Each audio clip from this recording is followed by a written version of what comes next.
welcome back. My guest for this episode is Pete Stevens, a first-generation U.S. citizen who served in the United States Marine Corps from 2002 to 2010, achieving the rank of Staff Sergeant by the end of his enlistment. During his time in the Marine Corps, Pete was a Senior Drill Instructor and trained 7 platoons before eventually returning as an instructor at DI school. I'll let Pete explain what he did as a Marine prior to initially becoming a drill instructor. After leaving the Marine Corps, Pete became a police officer in the San Francisco Bay Area. From 2010 to 2019, he served in assignments such as tactical and sniper teams, a regional gang task force, honor guard, and a plainclothes special enforcement team. During our conversation, Pete talked about dealing with PTSD related to his officer-involved shooting. We also talked about a subsequent pursuit-related collision that ultimately forced his separation from law enforcement. In 2019, Pete took a director-level position with a contract security company. In this role, he managed over 1,000 security officers and a nationwide network of global security operations centers for a major social media company. In 2021, Pete transitioned from contract security and now manages the physical security program for a tech startup company in Silicon Valley, California. Episode 2 with Pete Stevens.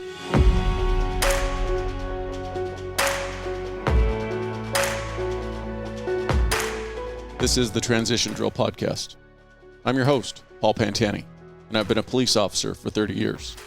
I'll be having interesting conversations with guests who are former first responders, military, or both, and who will explain their experiences with their transition. I cannot say this enough. Prepare today for your transition tomorrow. Regardless of the why, you're closing in on your retirement, you just want to do something different, or other circumstances have or are forcing your transition, I believe this podcast will be beneficial to you. Thank you for taking the time to listen. Let's get into this.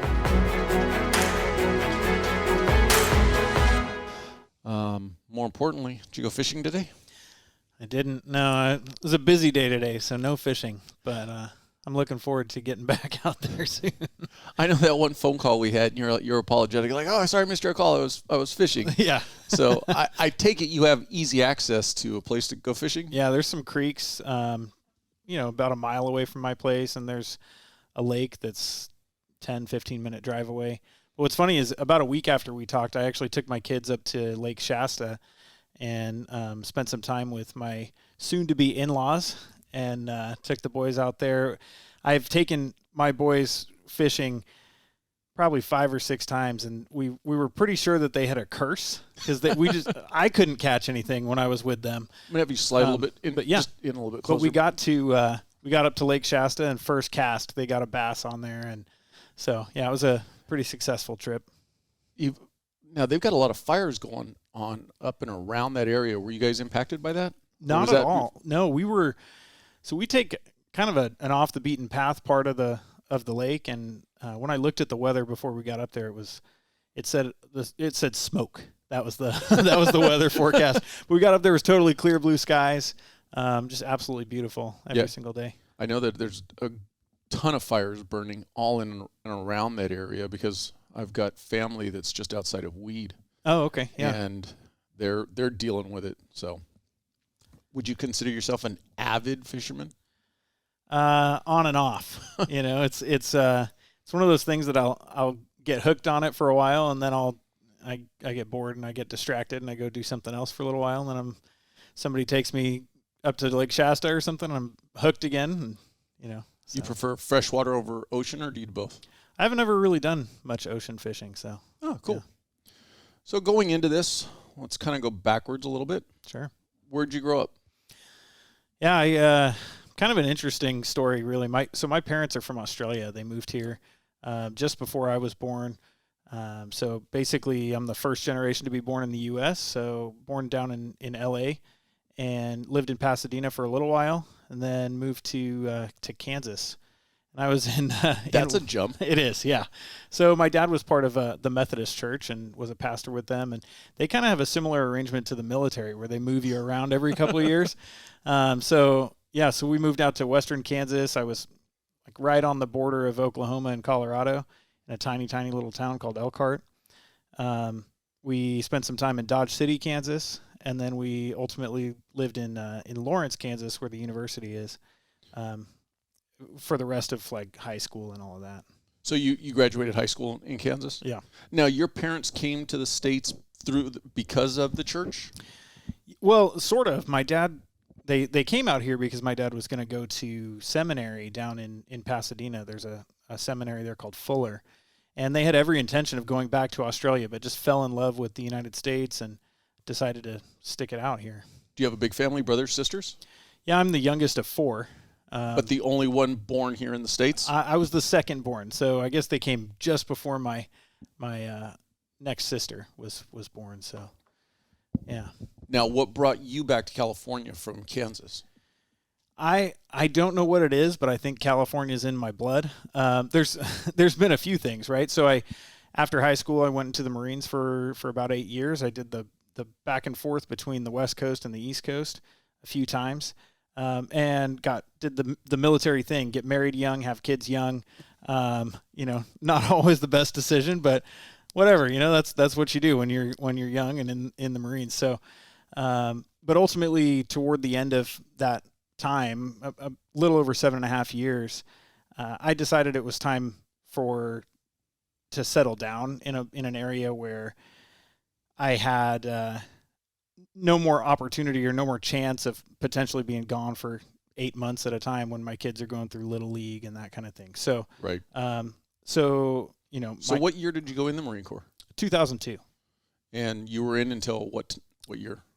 January of 2010. Now, was that something that you were already planning in high school, or what took you to the Marine Corps or the military, and then what took you to the Marine Corps? Yeah. So I had always been pretty interested in going into the military in some form, and I went to each of the recruiters. I talked to the Army recruiter and the Air Force, and I went to the Navy recruiter's office, and I remember this very distinctly, where he says, I asked him about boot camp, and I think he's expecting, some kind of soft high school kid who's wanting him to tell him it's not that bad. And so that's kind of what he gives me. He's like, oh, it's not that bad. We're not the Marines. We're not going to strap a pack on your back and give you a rifle and make you hike for 20 miles. And I was like, well, I guess I'm going to the Marines. So because that's what I'm looking for. Yeah. So that was really what drove me to the Marines specifically. But I had a really accelerated interest in it because I was a senior in high school when 9/11 happened. And so I was 17 years old and got my parents to sign the waiver to let me go in the Marines, before delayed enlistment. Yeah, but before turning 18. So I actually graduated boot camp the same month that I turned 18, a few weeks early. Happy birthday. Yeah, exactly. And during your time in the Marine Corps, what did you do? Yeah, so that's an interesting one too. So I started out as a musician, believe it or not. I played in the Marine band for 3 years. I was a trumpet player. Did you have a musical background before? I did. Okay. Yeah. I'm kind of a jack of all trades kind of guy. I've always been involved in music and photography and woodworking and all that kind of stuff. So, so I had a musical background, played in the Marine band for a few years. It wasn't what I thought it was going to be. I got the whole, like, the recruiter lied to me story thing that everybody's got. So, walk me through this. You're in boot camp. Do they come around and go, who wants to be in the band? No. So I actually knew before I went to boot camp that that's what I was going to be doing. For certain job codes, they actually are able to give it to you as like a guaranteed contract. What's funny is I had signed my contract before September 11th to go into the Marine band. And after September 11th, I was like, I don't want to do the band. I want to go into something else. Can I do tanks? Can I do infantry? Can I do something like that? And the recruiter says to me, oh, don't worry about it. You'll get there. And in 6 months, you're allowed to change to a new job code. Yeah, that's not real. Okay? Famous last yeah, words. That is not real. So everything I've heard, that sounds like page 1 of the recruiter's manual. Promise them whatever they need to hear. Exactly. Well, what I found out later is that it's really hard to get people to go in the Marines to play in the band. And so the recruiters actually get extra credit. I wonder why. For recruiting somebody for the band. So, yeah, it's kind of a funny start. But, ultimately I was stationed in 29 Palms down in the desert. I'm sorry. Yes, it was horrible. But the cool thing about 29 Palms being in the band at 29 Palms is you don't actually spend that much time in the desert because you're traveling all the time. So I was in Ronald Reagan's funeral. I got to perform for the vice president. I went to some really incredible dinners with generals and joint chiefs of staff and all that in the City Hall of San Francisco. So I got this kind of strange exposure to people who were part of, making enormous decisions in Washington, but just because I happened to be part of this Marine band unit. Did it take you outside the continental U.S., or was all of your performances in the U.S.? I was unfortunately stuck in the U.S. Yeah, there. The other funny thing is, what I think a lot of people don't know is most of the Marine bands are attached to a deployable unit, and when that unit deploys, they pack up those instruments, get out their rifles, and they're either doing convoy security or doing some kind of base security. So had I not been at 29 Palms, had I been at Camp Pendleton, I likely would have deployed 2, 3, 4 times, even as a member of the band. So there's more than one band within the Marine Corps? Yeah, at the time there were 13. I think they've pared that down a little bit now. I think there might only be 9 or 10. I would have never thought that the Marine Corps needed that many bands. Well, they have a lot of ceremonies. They've got all the, a general retires. He wants somebody to go play music for him and play the Marine hymn. And was your background in music in the trumpet or? Yeah. Okay. Yep. And so how long, you said you did that for 3 years? Yeah, I did that for about 3 years. But the thing was, go back to sitting there in the recruiter's office. I wanted to do something else. I did not want to sit there at 29 Palms watching all these units going to Iraq and coming back and me not getting to participate. I kind of felt like a doctor who went through medical school and never got to see a patient, Because you had actually signed your delayed enlistment prior to 9/11? Yeah. So basically it came up time for me to either re-enlist or get out, and I told my commanding officer at the time that the only way I would re-enlist is if he gave me one of 3 things. I said, I want to either go to jump school, I want to go to drill instructor school, or I want to get deployed. And the next day I had orders to drill instructor school. So there I went. I would say that that's quite the transition from playing the trumpet to being a DI. Believe it or not, it's actually not that different because we did a lot of marching. We did a lot of performing in front of people, and a lot of what drill instructors do is a little bit of acting, right? Shh. I know. We won't tell them that. We'll cut that part out. But really, it wasn't that difficult for me. I got to drill instructor school. I was at Parris Island, South Carolina, so I got to experience both coasts. I got the Hollywood Marine thing by going through boot camp at San Diego, and then the drill instructor thing at Parris Island. Graduated the top of my class, went to start training recruits and trained 7 platoons. And ultimately, I was selected for like a meritorious promotion. And after my last platoon, I was selected to go teach at drill instructor school. As an instructor of DIs. Correct. Yeah. So bringing Marines that have a decade's experience. In many cases, I was younger than the Marines that were coming to drill instructor school to be taught to be drill instructors. And a lot of them had combat experience. They had led Marines in combat. But the focus of drill instructor school is really, it's like a premier leadership academy. It's taking, I guess the way to think of it is that most of the time as a leader in the Marine Corps, you're inheriting people who have already been taken from wherever they came from in the country and fully indoctrinated in Marine Corps culture and the values. And they already have this basic understanding and basic level of training. And so as leaders in the Marines, you're very capable of leading people who are they've already got that foundation set. But it's a totally different mindset to then go and start trying to lead people and train people who have come from literally everywhere. Some in the Appalachian Mountains didn't have running water. And then you had others that came from Brooklyn or Harlem. We had people who came from Puerto Rico who didn't speak English. So you've got people coming from all different walks of life, and you've got to meld them all together and get them all to see that kind of common purpose of what the Marine Corps is all about. I'll make a subtle analogy. You're being the conductor of the band. There you go. We're gonna keep we'll tying cycle back to that one, to the music. That's just a shock to me. I mean, it's just. So when you went into the Marine Corps originally, were you thinking career? Absolutely, yeah. And what derailed that? Yeah, so ultimately, I didn't want to go back to the band. So, yeah, I was finishing up my time as a drill instructor. It's really only a 3-year tour. And at that point, you typically go back to whatever job you were doing beforehand. And I wasn't too keen on that. So I looked at a lot of different opportunities. I had one officer that was trying to get me to go kind of the officer candidate school route, and he was an F-18 pilot. He really wanted me to go into some sort of aviation thing. I had some other opportunities to teach at a formal instruction school for the Marines. That's typically, if you're going to teach at DI school or at one of the leadership academies or somewhere around the Marine Corps, you first have to go through this course. And I was offered a position teaching there. And ultimately, would that have still been an active duty position? Yeah.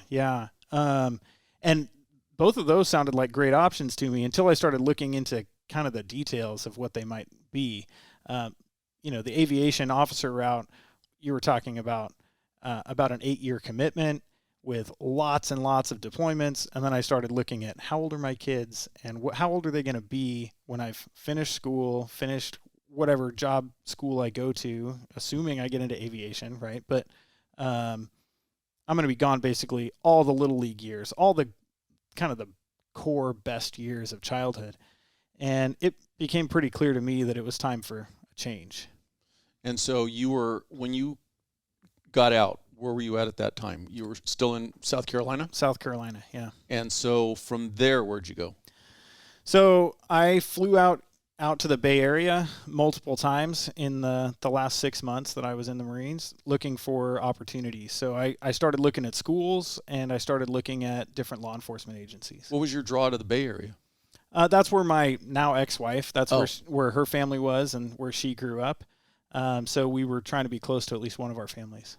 So you say you were looking at jobs and law enforcement. What was kind of piquing your interest the most? Yeah, when I had decided to go in the Marines, the only other real career that had ever interested me was going into law enforcement. So even in high school, it had been kind of what I thought would be my career path at some point. And I had a lot of buddies that were kind of the same thing. Ironically, I'm the only one of all of them that did it, but it was something that I had always had in mind as a possibility. Was being an MP in the Marine Corps not an option while you were in, or did you not look at that route? It wasn't really an option that was out there.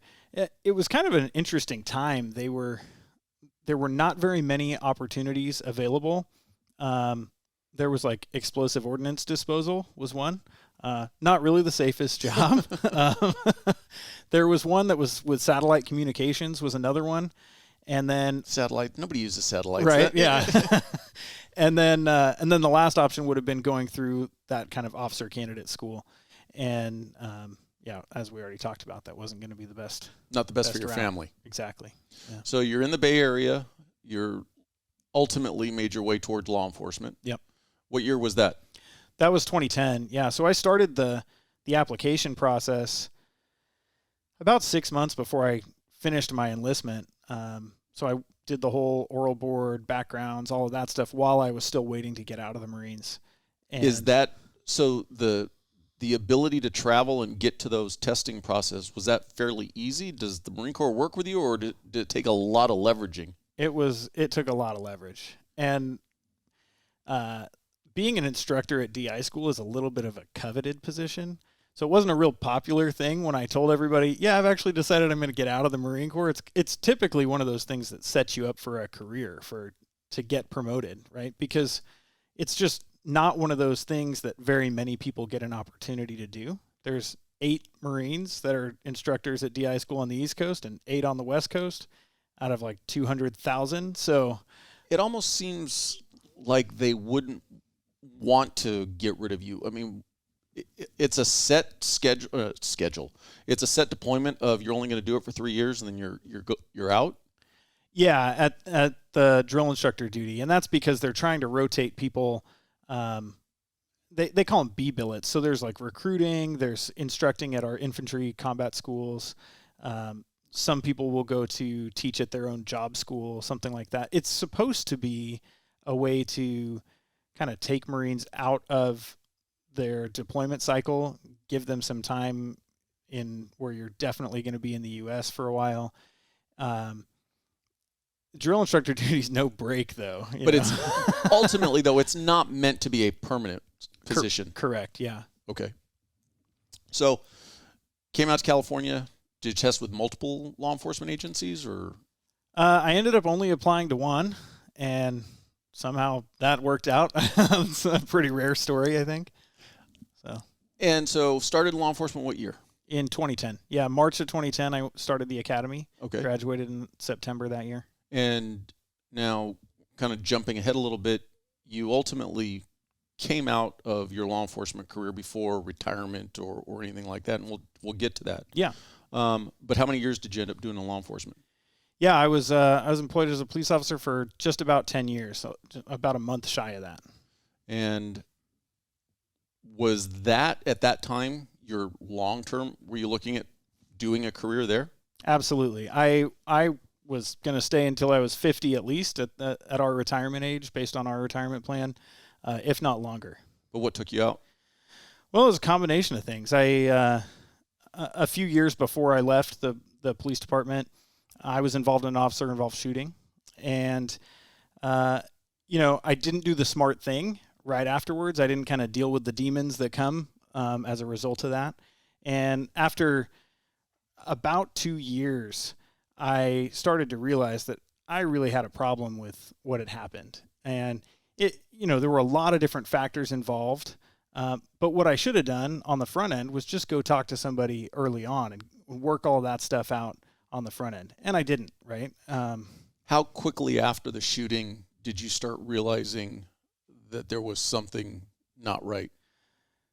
I honestly thought I was fine, or I told myself I was fine for a long time. It really took about 2 years for it to set in to say something's really not right. And it was at that point that I said, you know what, I need some help. And I took some time off. I saw an incredible therapist who specializes. She's actually called the Cop Whisperer. She only works with law enforcement, military, and fire, and only works on post-traumatic stress. And her primary method of therapy is this. It's called EMDR. So it's eye movement, desensitization, and reprocessing. And what a lot of people don't understand about post-traumatic stress, a lot of people think of it as like, oh, that person, they've got it, they're going to have it forever, they're going to have a hair trigger forever, and too bad. That's kind of how it ends up. That's actually not the case. So EMDR is this revolutionary treatment that's come out, and what they've shown is that you can actually see post-traumatic stress on an MRI. So it is a physical brain injury. And when you do EMDR, they have shown that it actually cures that brain injury. Oh, wow. And and in fact, that research that was done, and to prove that, was done by the therapist that I saw. So I knew that I was seeing the right person. I had never even heard of this stuff, but there was another guy in the department who had seen her specifically. And when he heard that I was asking for help, he immediately gave me her phone number. So how long after your shooting did you actually seek help? I think it was a little over a year and a half. So when did you start? What were the subtle signs that maybe you started seeing that you ignored or tried to tell yourself that you were fine? Yeah, I mean, you get the checklist of post-traumatic stress, and they were all there, right? It was just a matter of, was I ignoring them or paying attention to them? But there was the hypervigilance type stuff. For me, I really just became obsessed with training, and I found myself, I was going to the pistol range every week, right? And I had to go to as many tactical schools as I could possibly go to. I became a bit of a workaholic. And then I started getting headaches, and then I started just having emotional breakdowns just at random times. In particular, I later discovered that this is kind of tied to the way the shooting occurred, but I would have just this total emotional breakdown as I was driving out of the back lot of the PD. Only when I was alone, never when anybody was around, and only for these like strange small spurts, right? And I had no idea what was going on. Did you have anybody in your ear early on saying, hey, get yourself some help, or anybody, I don't want to call it a mentor, but somebody who was trying to guide you towards it at all? I really didn't. I think that's something that's needed. I think there should be a lot more discussion about it. And my advice to anybody who's involved in a critical incident is just go start talking to somebody, because even if you think that you're totally fine, I thought I was totally fine, right? Even if you think you're totally fine, what happens is you start to get these thoughts that are kind of nagging about, oh, I should have done this or I could have done that. And those are the things that start to build. It's the woulda, coulda, shouldas about that particular critical incident that build in your mind. And then you start to kind of fill in these gaps and build this narrative about how you screwed up. And that's the reason it happened. And that's, you should have done better during the incident, or, you can convince yourself all kinds of things based on whatever story you tell yourself. But you were not physically injured during that incident? Correct. Yeah. And so when you finally went to get help, what was the final straw? What made you kind of say, hey, was it something where you actually acknowledged, like, I'm ignoring this, or was it just a catalyst, a significant event that said, I need to go get help? Well, my marriage just completely started falling apart. I had become a complete workaholic. I was working as much overtime as I possibly could. When I wasn't working, I was at the pistol range, or I was, trying to go to some tactical school or trying to do something like that. And really, it just came to kind of a moment of crisis in our marriage. And so I asked for help, and in tandem, we really tried to put things back together. It almost seems odd from an outside perspective in that if it was an incident that occurred at work, you'd almost think that you'd want to do as much as you could to be away from work, but it seems like you did. And I don't know if that's the opposite. I don't know if is that the normal routine, to dive more into work? Yeah, I think there's a huge spectrum of how people respond. It's very individualized. But yeah, for me, I just got sucked in. So when you finally started getting help, are you still seeking counseling now? Oh no, at this point, as I said, like, that EMDR treatment it's a cure for post-traumatic stress. I have no symptoms whatsoever. When I first started that treatment, if I were to talk to you and try to talk you through the incident, right, and through the shooting, I would have a breakdown, or I would be shaking a little bit, or I could feel my heart rate going up, or my blood pressure going up, and all that stuff. I could tell you the story now without even blinking. It's a pretty incredible transformation that you really go through when you do that kind of treatment. And is it clearly obvious while you're going through it that you are making that transition? Oh yeah, and in particular, the therapist that I saw, most therapists that use EMDR, they do these 1-hour sessions, and you're kind of chipping away at the problem, right? That's not her method. So her method is you go, and it's like a 7 or an 8 hour, or however many times it takes, day where you go through the incident over and over and over again during this type of therapy. And you literally walk in, and the incident is a problem for you, and you walk out at the end of the day and you're like, that is no problem for me anymore. It's incredible. What was the total time that it took? I call it the treatment. How long? Sure. Yeah. So, it gets a little bit more complicated because it took several months, right? Because I was going to say a 7 or 8 hour day, that had to be emotionally taxing. It was one of the most exhausting experiences of my life. But no, it takes several months. So really her first phase is just kind of getting you stabilized, because you've been repressing all these emotions. You've been, or maybe you've been drinking, or maybe you've been, some kind of self-destructive behavior is fairly common. And so her first phase is really just, let's level all of that stuff out. Let's get you at least to kind of a normalized place, because that stuff's exhausting. And then we'll do this like marathon session, and that's going to be exhausting. And I mean, I remember you basically spent 2-3 days after that treatment just in bed, just totally wiped out, exhausted. So when you finally sought help, were you still working? No, I was working right up until I said, I can't do this anymore. My marriage is falling apart. I need help. I need to take some time off. Did your department support you? Yes and no. I would say, yeah, they put me on administrative leave. They treated it as a workers' compensation issue. And so I didn't have to worry about remaining whole as far as pay and paying for the treatment and that kind of thing. But it was not a real popular thing to have done. And I will say I actually got a call from the chief at one point, directly called me to say, don't you think you could just come back to work and deal with this in your time off? Knowing what I know now, years later, I'm like, man, what a liability would that have been? That is definitely one of the things that is changing, but still needs a lot more change in law enforcement, is the embracing of the fact that people's headspace needs to be right. And for the longest time, it was never encouraged. Right. And that's hopefully the pendulum is swinging, but it's definitely got a lot further to go.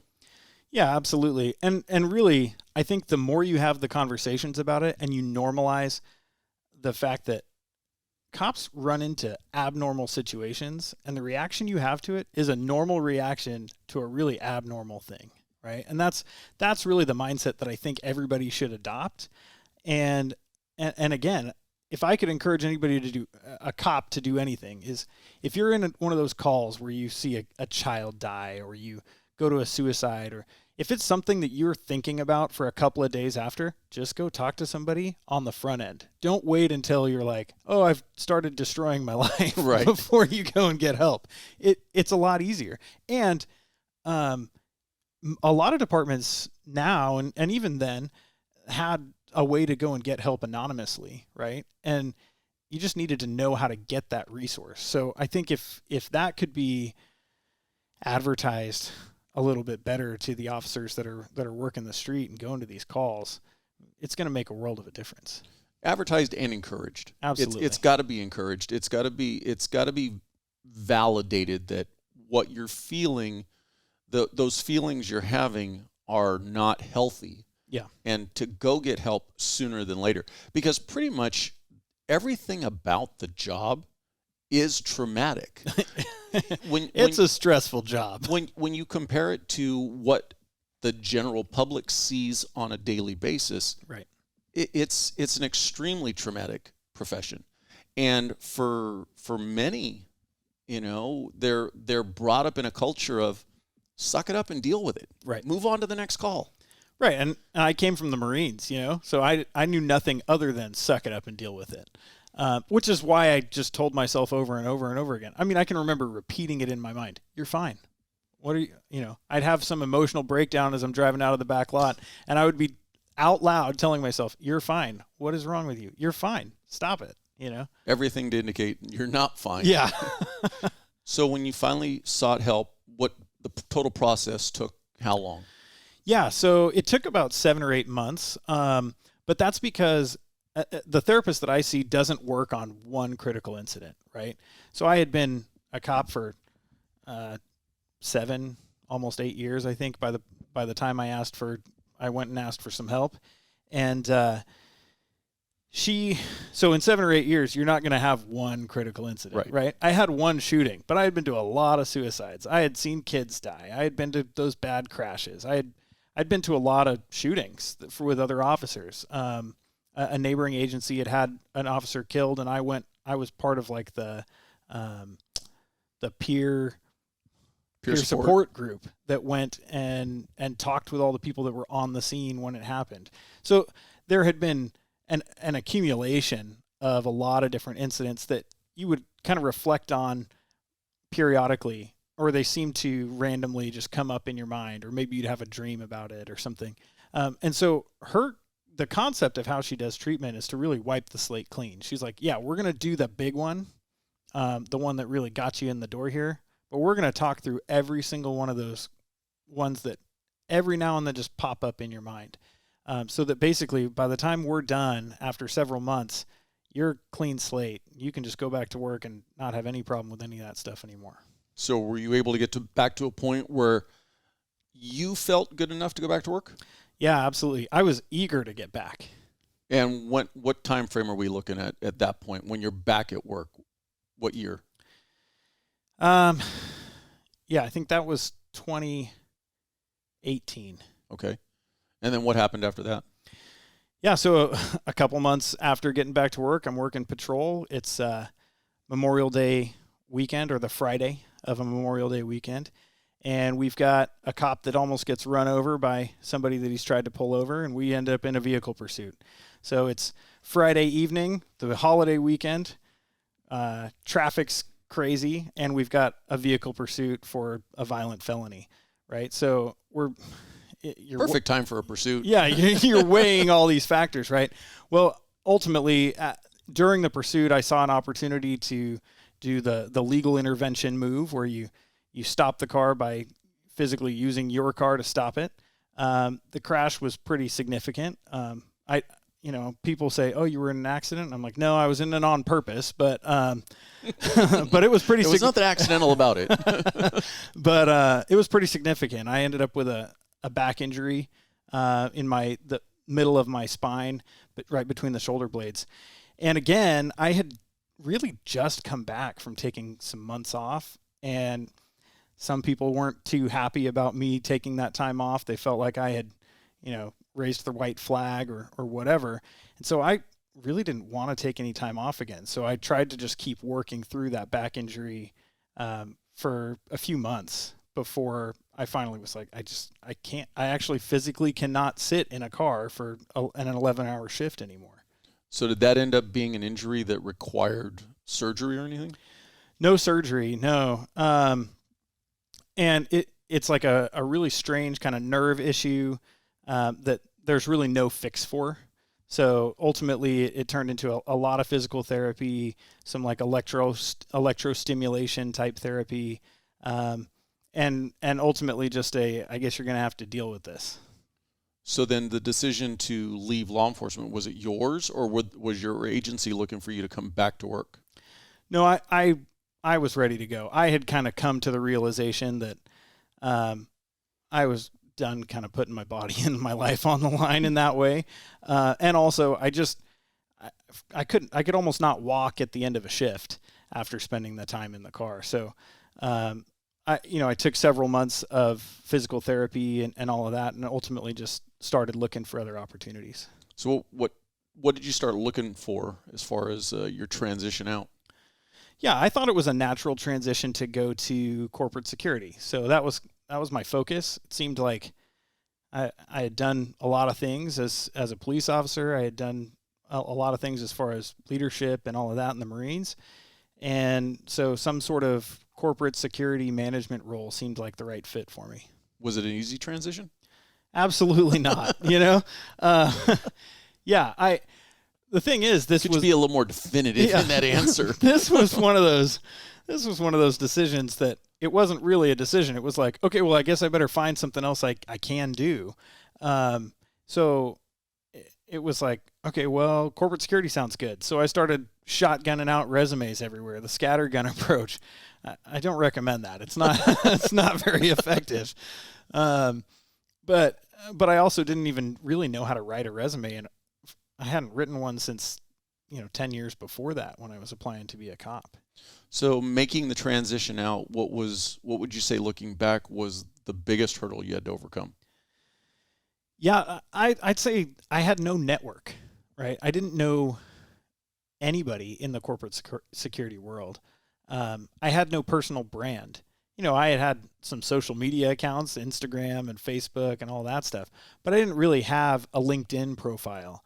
I didn't have a well-established resume, and I didn't have the connections to the people who were in those hiring manager positions that would be looking for somebody like me to come and step in and kind of help them with their program. You use a good term, or an interesting term. You didn't have a personal brand. Yeah. So is that simply creating your LinkedIn profile, or is there more to creating your brand as you're looking to make your transition? Yeah, I think the personal brand is something you can do on purpose and by accident, right? So if you've got your Instagram account, your Facebook, Snapchat, well, whatever, all these things, and to be honest, I don't use really any of them anymore except LinkedIn. But if you're posting things about you partying and drinking and all that stuff, you are creating a personal brand. And what you might not realize is maybe you're going to have to make a transition sooner than you thought, and that stuff's out there.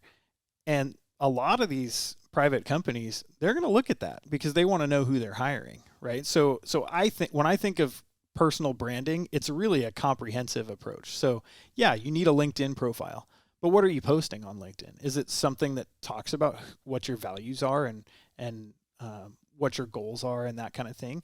Or are you sharing political posts? That's probably a no-no, right? If you're trying to you want to be neutral as you can and show that your personal brand is that you can be a professional regardless of politics. And you should be working on that well before you're looking to make your transition. I would say anybody who's in any kind of public service, if you're in the military, if you're in law enforcement, you should start doing that right away because you never know. You could be picking up a cup of coffee after briefing, driving down the street and get T-boned by somebody and career-ending injury, and you're making a transition and you don't have a personal brand. And that's not necessarily just to go to corporate security. That's pretty much start preparing today for whatever's your interest for tomorrow. Yeah. And like you point out, it's creating your controllable or your positive brand, but also being more mindful of the negative brand in what you're being affiliated with, whether it be through your friends' posts or anything like that. Yeah, absolutely. Now, as far as resume building, would you recommend hiring somebody who does resumes, or is it something that you were able to kind of figure out on your own? So I did write my own and did the scattergun thing and got nothing, no bites. And I was like, well, whatever, $100 is $100, and you can get somebody to kind of spruce it up a little bit for $100, $200, something like that. And so I did. I absolutely did that. It was a pretty cool process. They ask you to give them any previous resumes that you've put together. They ask you to give them some job descriptions or some different roles that you're interested in so that they can kind of tailor how they're writing it for that. And then they ask you for all the information that they're going to put in there, right? And a lot of it is like measurable outcome things. So is there a percentage or a dollar amount, or is there some kind of number you can put on there? And then they'll put in all the fancy language and everything. So as far as making the transition, what's the testing process like compared to, say, when you were trying to become a police officer? Yeah, I think it varies pretty significantly, right? So I first started in a contract security company. I was in a director level role overseeing about 1,000 security officers across like a huge social media campus, actually 8 different campuses in the Bay Area. And for that one, believe it or not, I had 2 interviews and got a job offer. And that was the end of the testing and hiring process. For a large position like that, obviously with a large company, multiple locations, that many people, looking back on it, what was the one aspect that you brought to the table that they really preferred over anybody else, or do you know?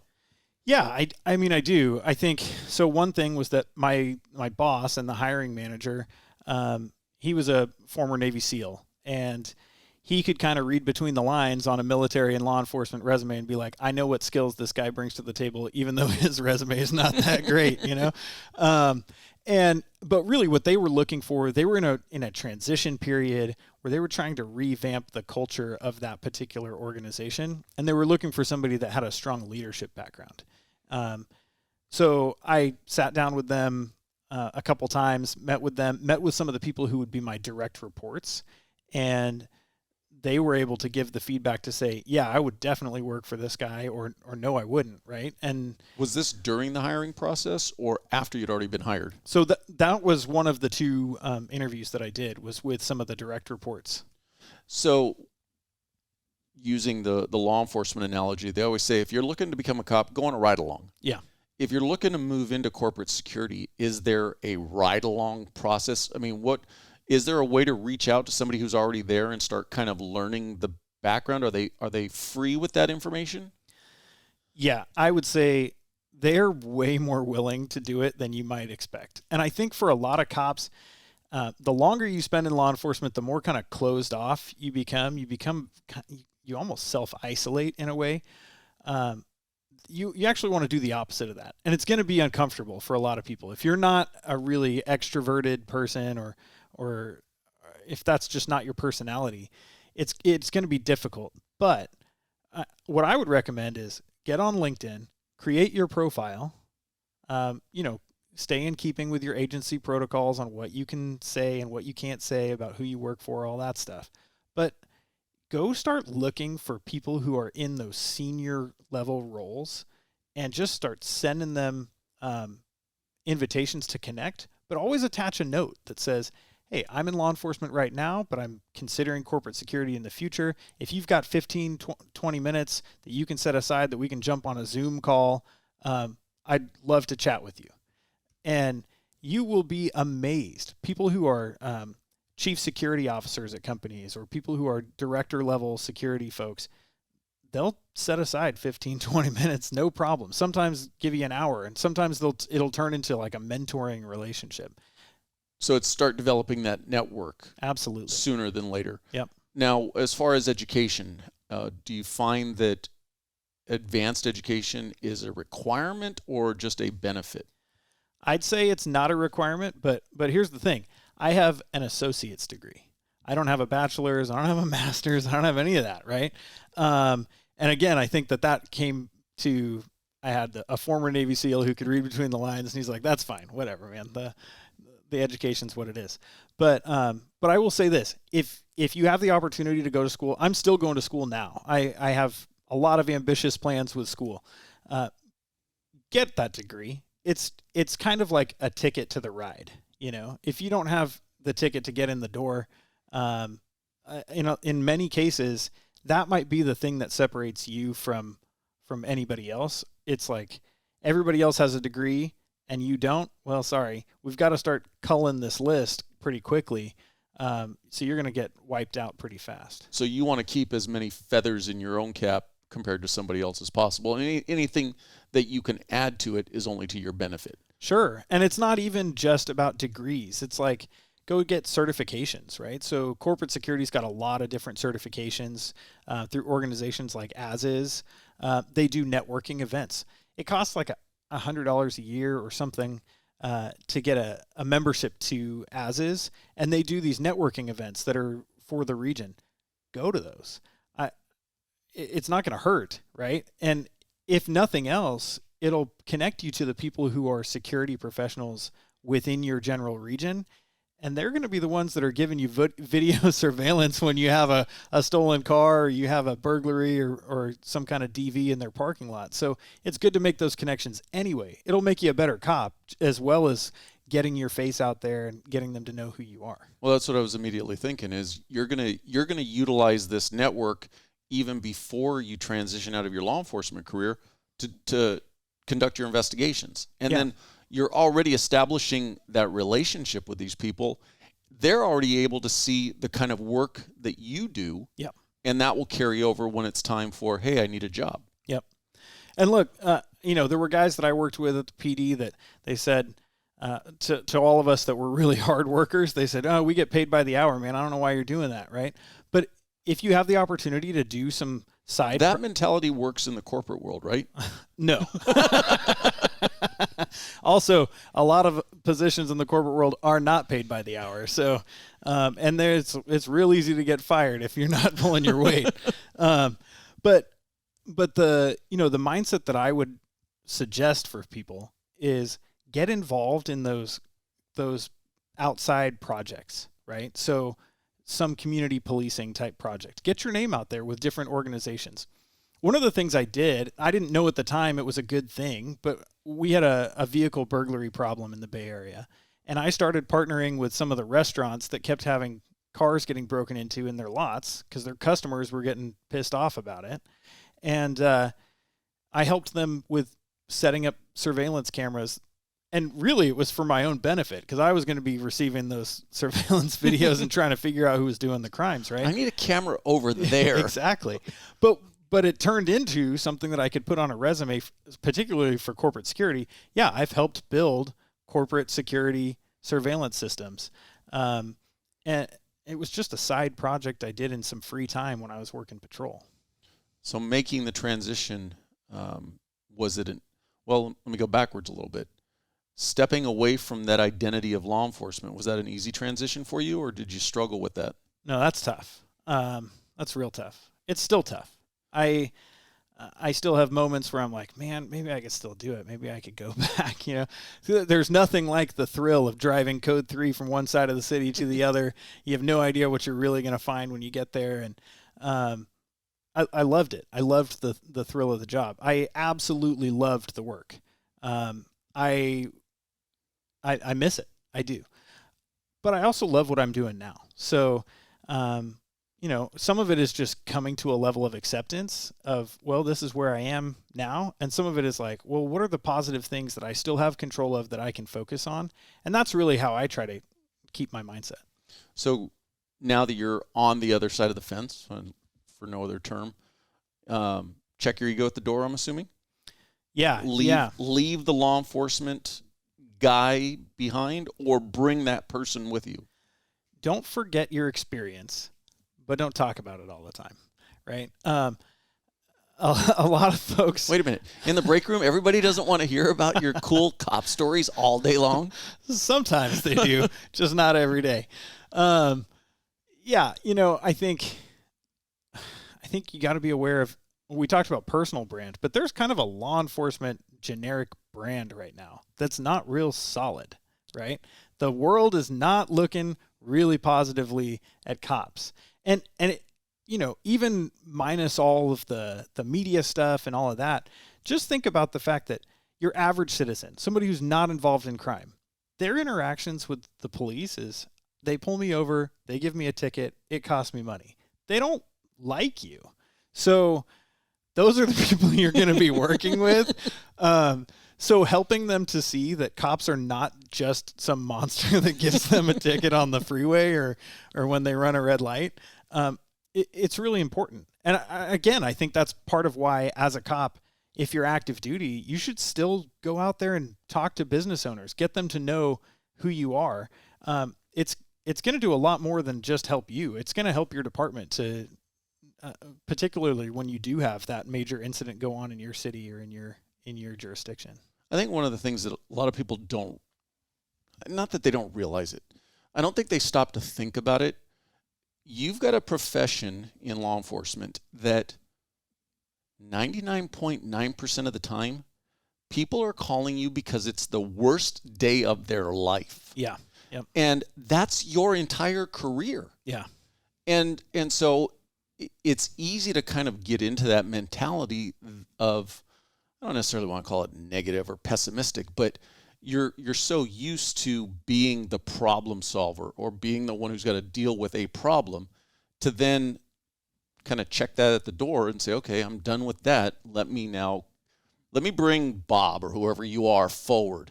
And if you don't actively cultivate Bob, your personal brand or that, you're going to have a hard struggle moving out of this job. Yeah. Look, there are no better problem solvers in the world than cops. I firmly believe that. They go into the widest variety of circumstances, and they just have to figure it out.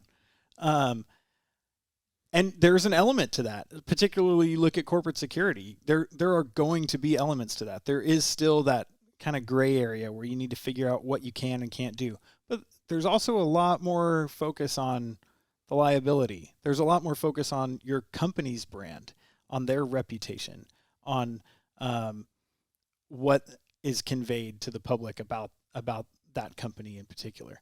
And so it's something that you have to be, don't forget your ability to problem solve, but at the same time, be prepared to kind of slow that down, right? Things are not necessarily a code 3.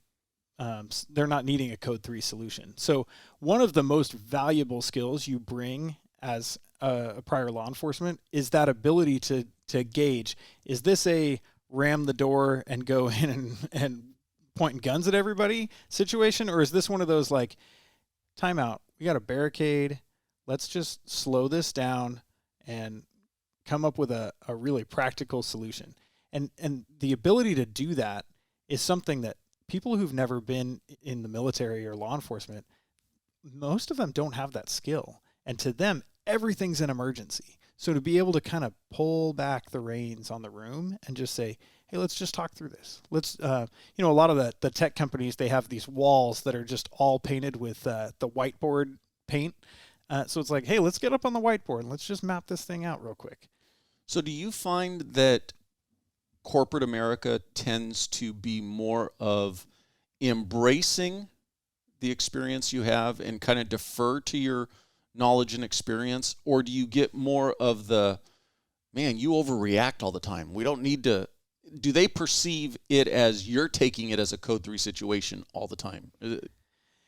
Yeah, I think cops they see a problem, they're eager to solve it, right? And so they immediately are like, okay, cool. I've already figured it out in my mind how we solve this. We're going to do X, Y, and Z. You're going to do this, you're going to do that. And you're like handling it like you're on a call. And they're not used to that. So but does I guess management, do they look at that and encourage that behavior? Or do you tend to find that they want to pull you back and, like, I guess what I'm saying is put the reins more on you? Yeah, I'd say it's a bit of a mixed bag, and it kind of depends on who you're working with and what their background is and what their opinion of law enforcement is. But what I would say is generally it's probably a good idea to temper that a little bit.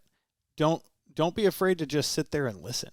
You don't have to interject all the time. Sometimes the best thing you can do is sit in a meeting, listen to what everybody else is saying, and then after the fact, approach the guy who was kind of leading the meeting and be like, hey, I was thinking about what you guys were talking about, and just kind of do the rubbing elbows thing. I'm not a real political kind of guy. I don't really like to do the rubbing elbows. I don't like networking, but it's something that I've learned is you have to do it if you're going to be successful in the corporate world. So as far as operating in that environment, going back to, you brought up a good point where today law enforcement doesn't have the greatest reputation. Sure. What carryover are you seeing in the private sector or corporate America? Is that negative stereotype still kind of hanging over you because you're former law enforcement, or they kind of see you as, no, he's not that anymore?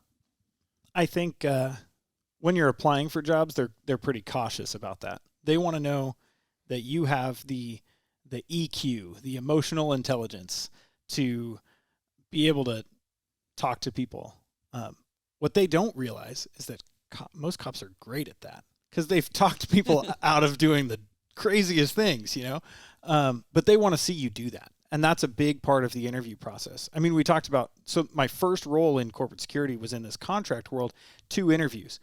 I recently just took a new role with a startup company, and I went through 10 interviews. I interviewed with everybody up to the CEO of the company. Are they one-on-one interviews or are they panel type interviews? So they tend to do things, a lot of companies call it a loop they might call it a panel, but it's not what you think of with like a panel where they're all sitting in front of you. It's normally back to back. So I did a panel that was 5 people back to back, and that was after a pre-screen with a recruiter, after an interview with the hiring manager. Then I did an on-site interview. Then I did they just stacked up and up and up, right? But that's a company that tells you that they want you to know more about the culture that they've got, but they also want people from every single part of their organization to say yes or no. And what they're looking for is your ability to relate to all those people who've come from all different places. Diversity is a huge thing. And so when you're on those interview panels and you're talking to all these different folks, you're going to see the diversity that's out there in the corporate world. And you need to be able to talk to everybody, regardless of their background. Things like pronouns and gender identity and that are enormous right now in the corporate world. And if you don't know how to speak to that, start learning, because you need to. You absolutely have to. If you're going to be successful in the corporate world, you need to understand those things. And really, it gets down to one thing. Treat people like they are people, right? If you recognize them for the humanity that they have inside of them and you treat them like they are valued as a human, they're going to open their arms to having you come in, because they still do recognize the experience and the strategic knowledge that you have and the tactical knowledge you have and the eye for detail that you have when you look at potential security risks and that kind of thing. They value that, but they only want that if it comes with that emotional intelligence side.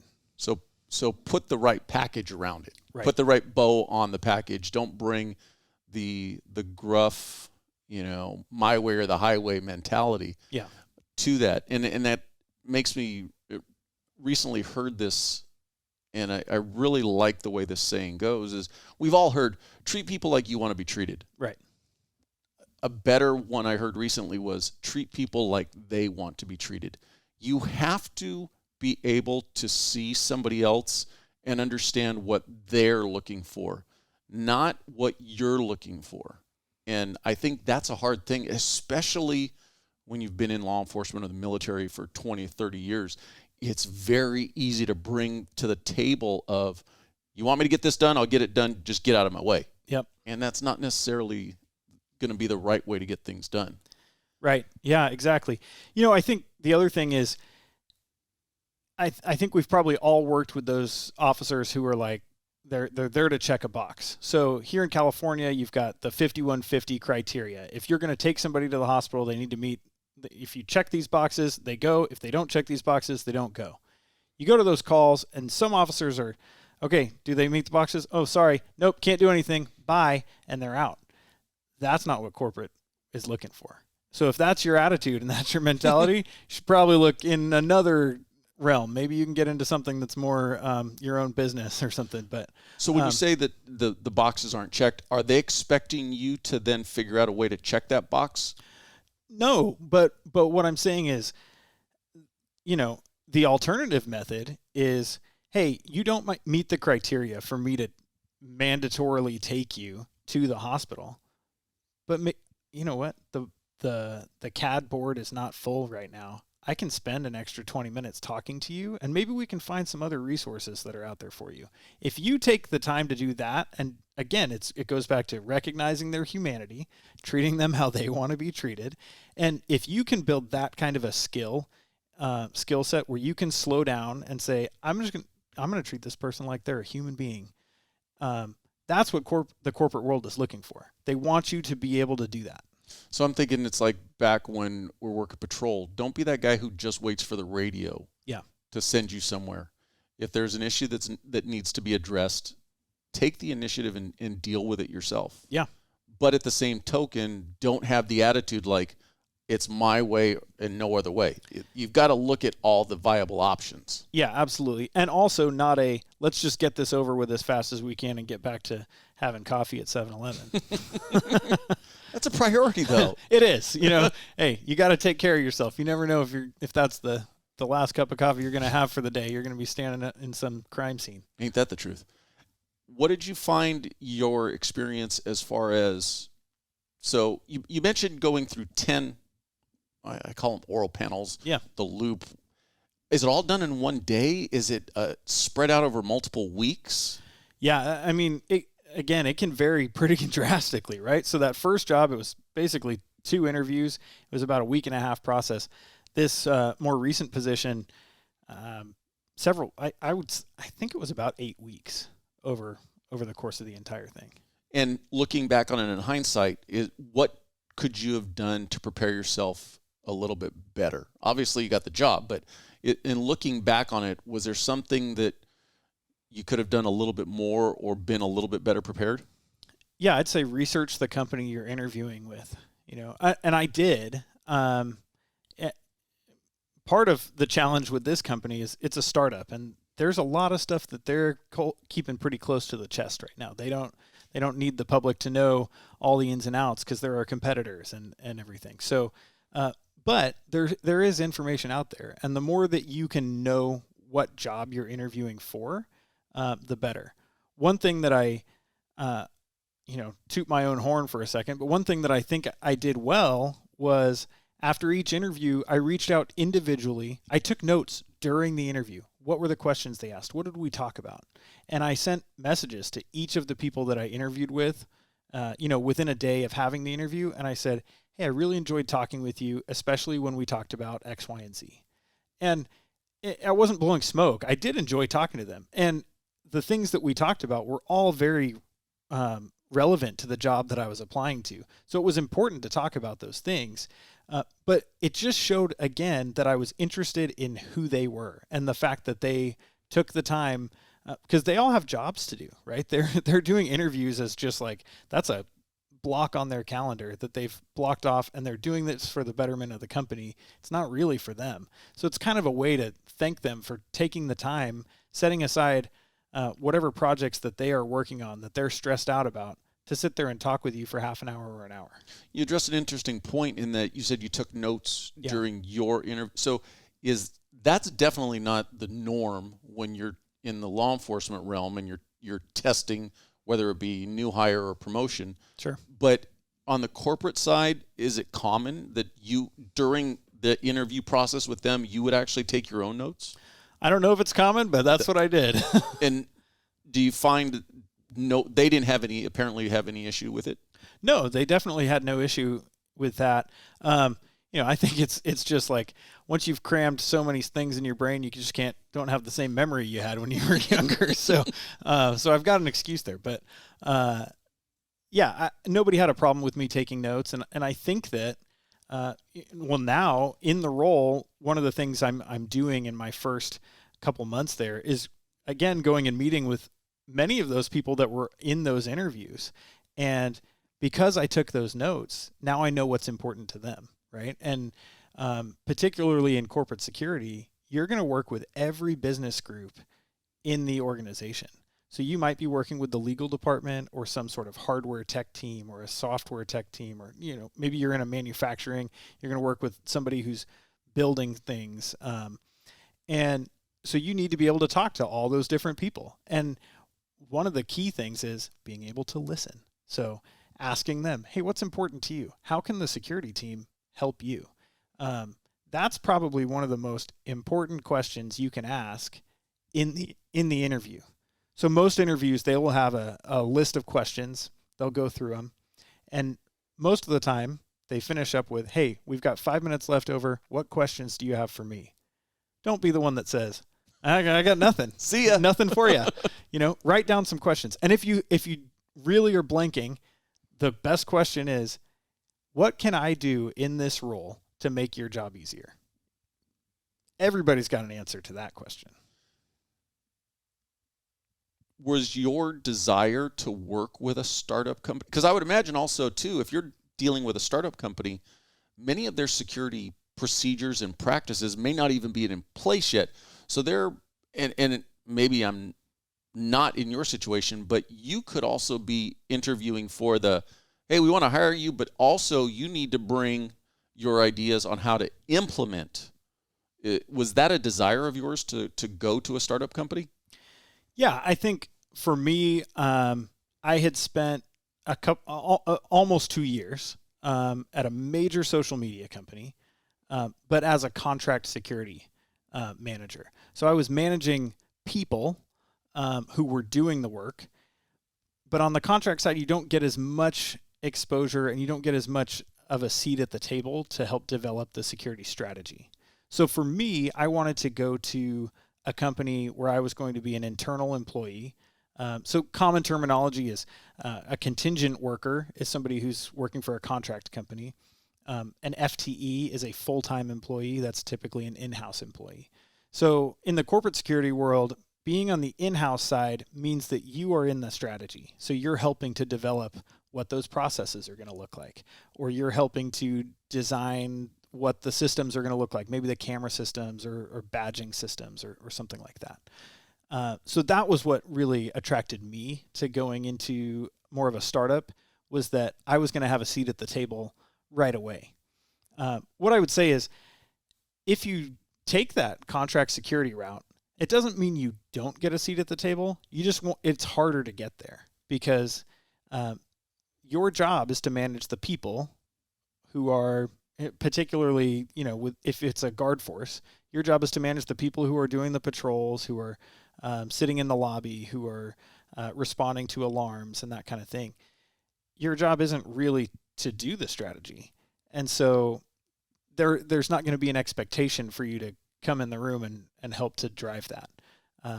So if you're more of a strategic, tactically minded person and you don't like worrying about, did we get an officer to sit in the lobby today? You probably want to look for an in-house role as opposed to a contract role. Because ultimately, from the contract perspective, you're ultimately going to always be the outsider. There's always going to be that barrier between you and your group and them and their group. Yeah, I mean, to a degree. And I think that, again, this varies pretty significantly, right? Some companies are really good at bringing their contingent workforce, especially their contingent managers, into the room to help drive the strategy, and some don't do such a great job.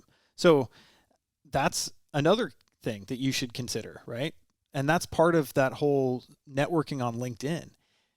You can start to have these conversations with people. Reach out to the head of security at Salesforce or at Facebook or whatever. See if they'll give you half an hour.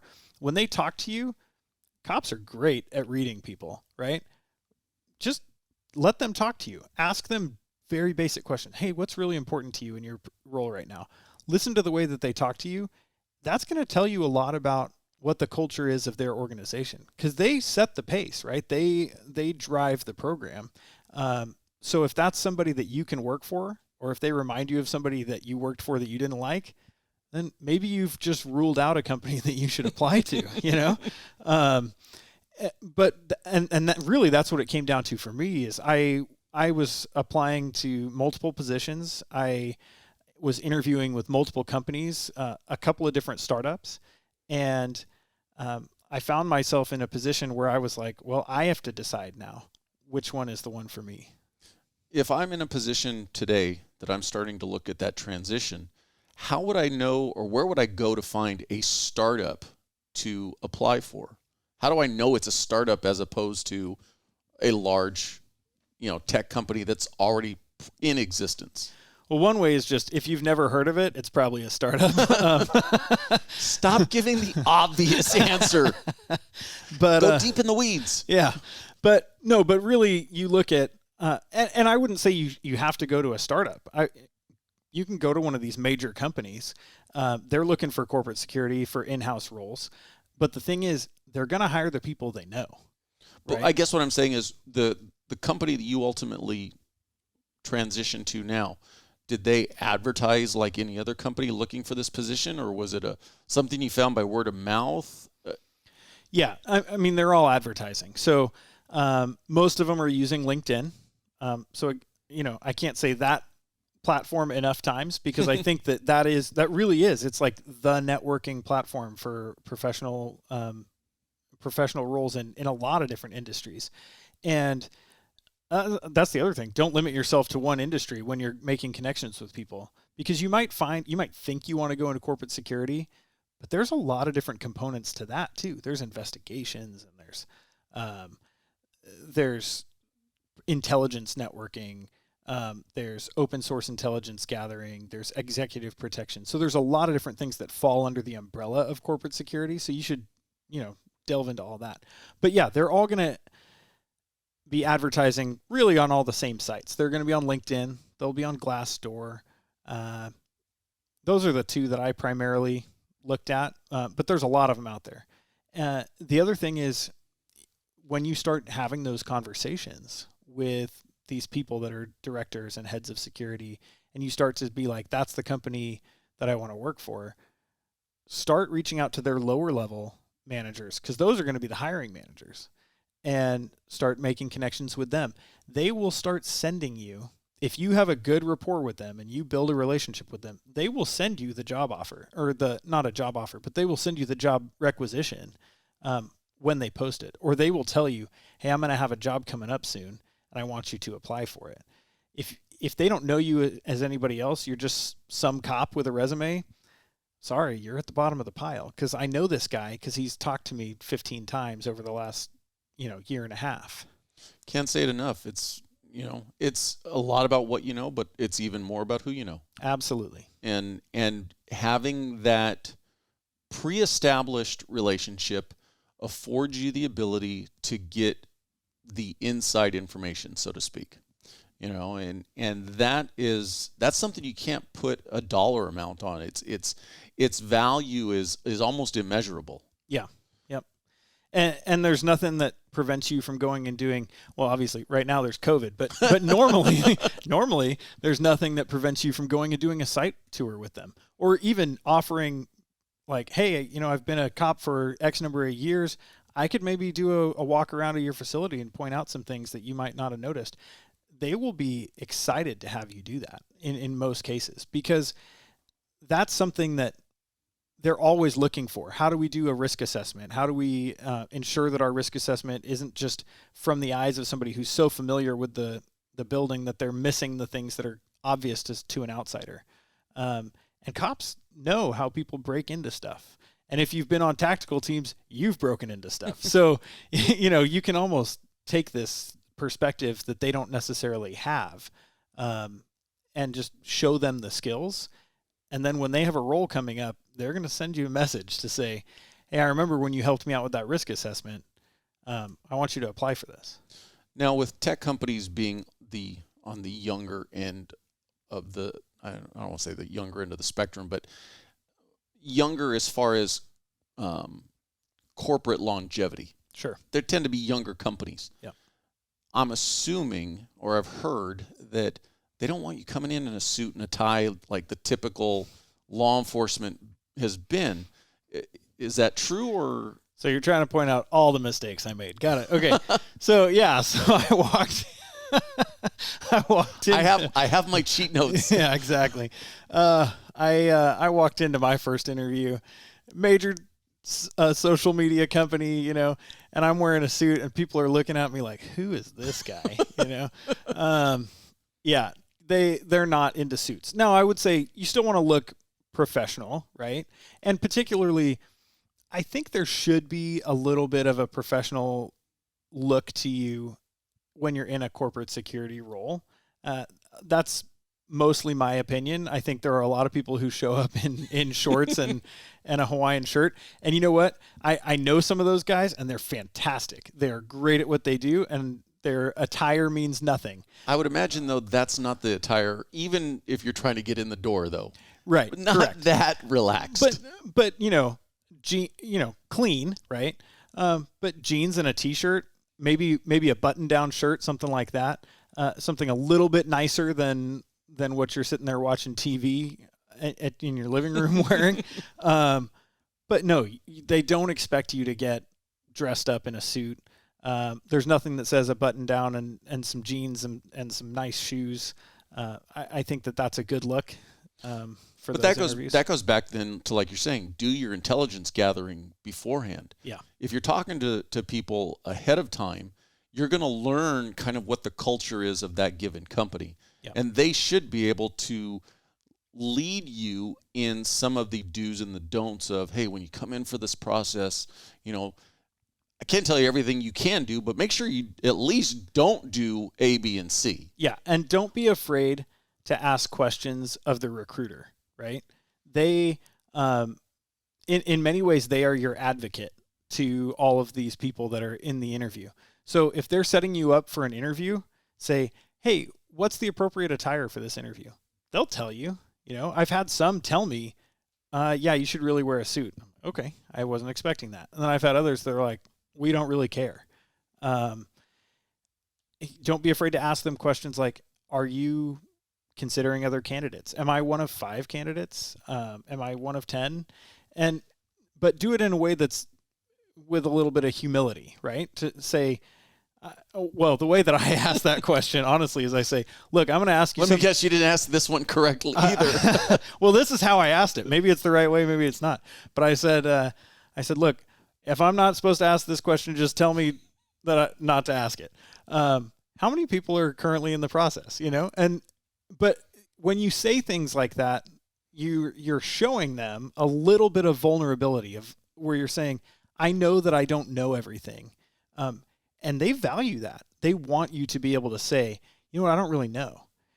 One thing that's really unique to corporate that's not there necessarily in a lot of law enforcement agencies is if you're not an expert in it, they'll probably hire some consultant to come in who is and do that piece of the job for you because they actually want it done the right way. So they're not just going to say, hey, you're a patrol sergeant and you don't have an extra duty, so figure out how to do this. Fake it till you make it. Yeah.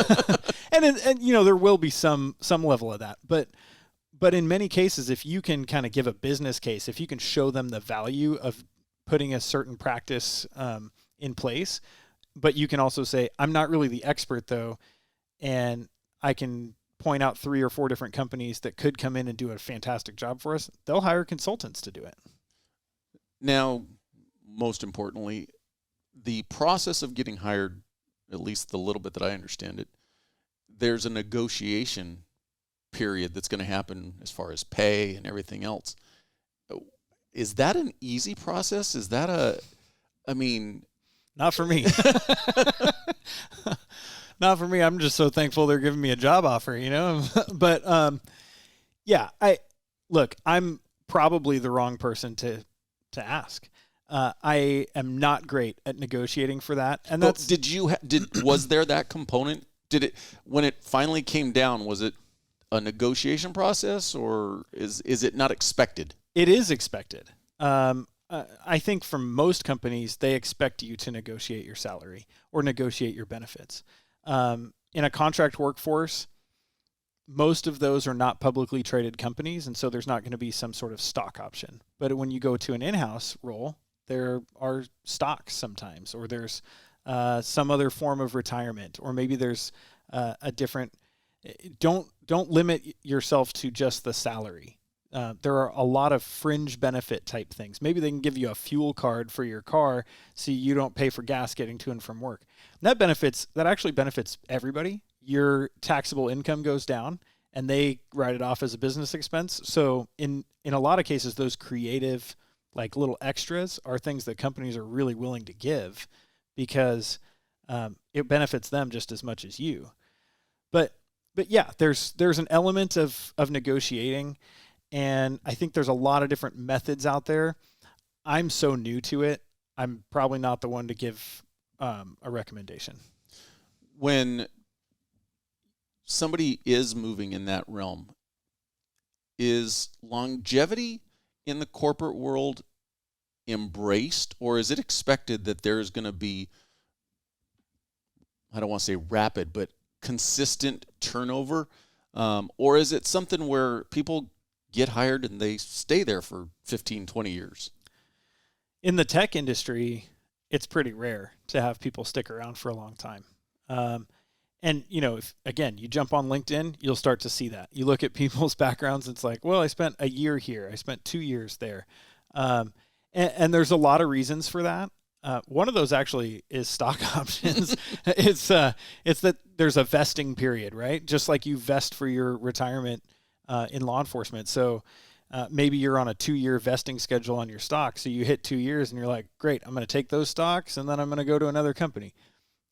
That's one mentality. That's not my mentality. Is that looked down upon from the corporate side, the company side, or is it just kind of, for no other term, is it their SOP? They just know, hey, this is what's going to happen. Somebody's going to come in, they're going to be here for a couple of years, and they're going to go. I think in many cases they've set up their vesting cycle to try and like keep people there for the length of time that they're expecting to keep people there. I don't know. I haven't run a tech company. Haven't been there that long. Yeah, I haven't run a tech company, so I imagine that it's just from looking at LinkedIn, just from talking to people, in most cases, people are not getting hired at a company and spending their entire career there. The days of spending 20, 30 years at one company are, I would say, particularly in tech, it's not really a thing. There are some people that do that, but they're definitely in the minority. What are you finding as far as, do they want to try to sell that, hey, I'm your guy and I'm going to be here, or it kind of goes back to what I was saying before, where it's not kind of necessarily expected, that 20 or 30-year career? Do you want to try to sell this as, hey, I'm your Mr. Reliable, or I'm your Mrs. Reliable, or is it almost kind of expected that you're going to be short-term? Yeah, it's really hard to say, right? But I think that what you need to sell is, again, that personal brand and the skill sets. One thing I recommend is, I talked about researching the company, right? So research the company. Try to get an idea when you've talked with these. Hopefully you've communicated with somebody that's part of their corporate security program ahead of time, and you've got a little bit of an understanding of where their program lies. Come to that first interview or that first conversation with like a very high level action plan. Hey, I think this is what I was, and just propose it. Say, this is what I was thinking I would do in my first 30 or 90 days in this position. I want to meet with all the key stakeholders. I want to find out what's important to everybody. I want to build a collaborative team. Talk conceptual, right? You don't need to get in the nitty gritty of, we'll make sure we got a badge reader on every door, any of that kind of stuff. But just talk conceptually. Help them to see that you have a strategic vision that you can drive toward.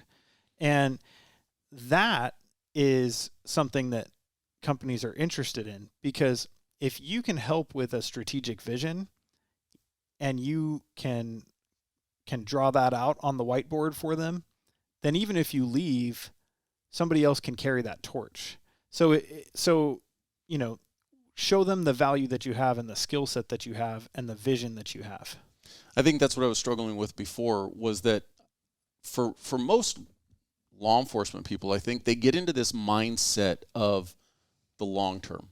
Yeah. And so I guess for me, just trying to wrap my head around it, is you don't necessarily want to come off as flippant, like, oh, hey, tomorrow I'm going to be looking for a better job. Yeah. But at the same token, it's not necessarily, don't be in that mindset of, well, I'm going to plant my roots here and boy, I'm never leaving, because opportunities may provide themselves or afford themselves to you to go in a different direction. Yep. The company may go in a different direction. So I guess it's one of those things of, if you're coming from that very established government type work, coming into the corporate world, it may be a little more loose, for no other term. Sure. Yeah. And again, like if you find yourself in a role where you have the opportunity to drive strategy and drive a vision, just remember that can be you're not going to have the true legacy kind of thing, but that can be almost like a legacy that you've left behind that they can keep working toward. When you look at tech companies and social media companies, they are all about doing things and doing them fast. A lot of them have mottos about doing things fast. And so you can expect that you're just going to get a whole bunch of different projects, and you're going to have to be able to prioritize multiple projects going on at the same time that involve different stakeholders. And so talking about your ability to multitask and prioritize tasks, that's going to be a key thing that you should highlight. But again, yeah, I mean, I don't think there's an expectation from anybody that you're going to like dig in, put your roots down, and I'm here forever. They do want to get something out of you, though. So there is an expectation that you're not just going to come in the door and 2 months later you're like, bye. I think that, you know, for some people that happens, and for some people that happens a couple times, and that's not necessarily a bad thing. If you start to have your LinkedIn profile and every single role you've had is under a year, companies might get a little concerned about that, right? So I think you have to balance it, right? And that's a lot of what all of this is talking about. It's about being able to balance having emotional intelligence, having some kind of skill set. You know, if you can balance those two, if you can be well-rounded and take more of like a comprehensive view of things, that's what they're looking for. That's what makes you successful. Now, you bring up a good point talking about tech companies. How obviously there's the rules and laws about, you know, age and all that type of stuff, but how much does your age coming in the door play a factor in their willingness to bring you on? Because I could imagine if you're a little bit on the older end, if you're not perceived as somebody who's fast and can move, you know, not necessarily physically fast, but it's a combination. It's mentally and everything else. Sure. Do you see the ability to move as the company's moving?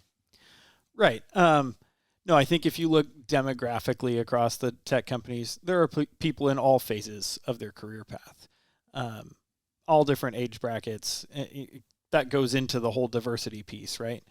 And again, I think it really comes down to your skill set and your ability to sell that and to show, back to personal brand, to show them what you, what you bring to the table.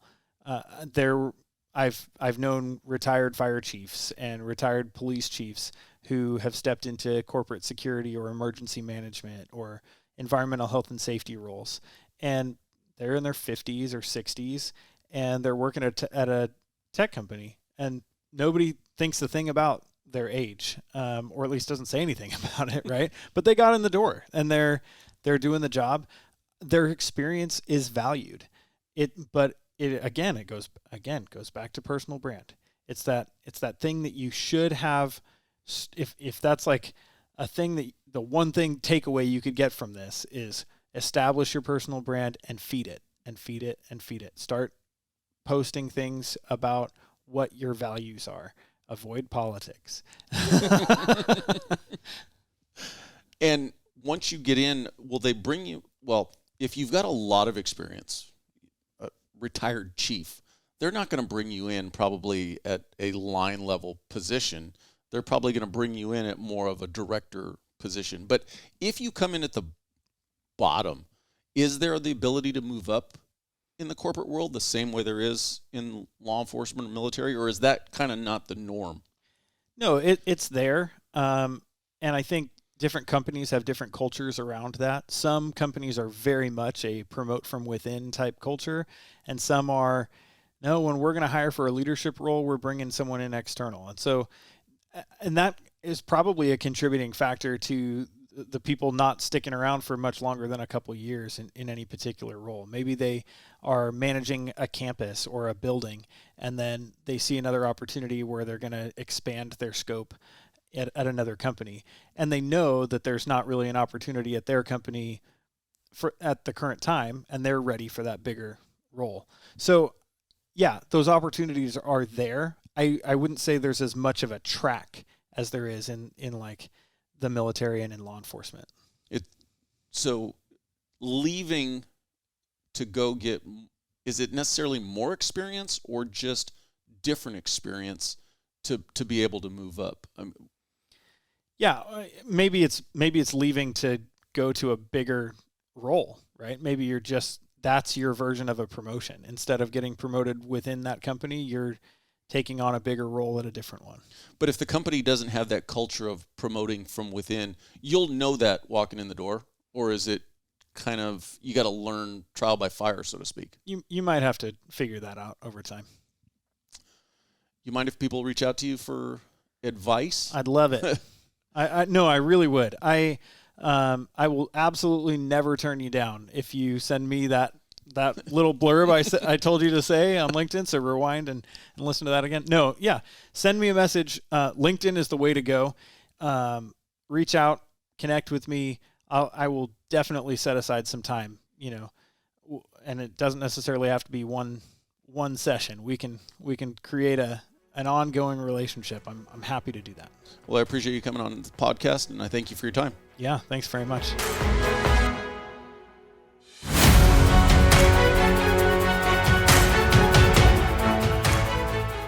Thank you for taking your time to listen to the podcast. I truly hope you enjoyed it. Not only is the podcast available on audio platforms, but you can also watch it on YouTube at the Transition Drill Podcast channel. The best way you can help the show is by getting the word out. Please subscribe for future episodes. If you think somebody else might enjoy it, I would appreciate it if you would share it with them. Also, if you have the time, please go to Apple Podcast and leave me a rating. I welcome your feedback, both positive and negative. You can also go to the website, transitiondrillpodcast.com, and through the contact tab, send a message directly to my email with any comments or suggestions. Thank you again, and I hope you tune in for the next one.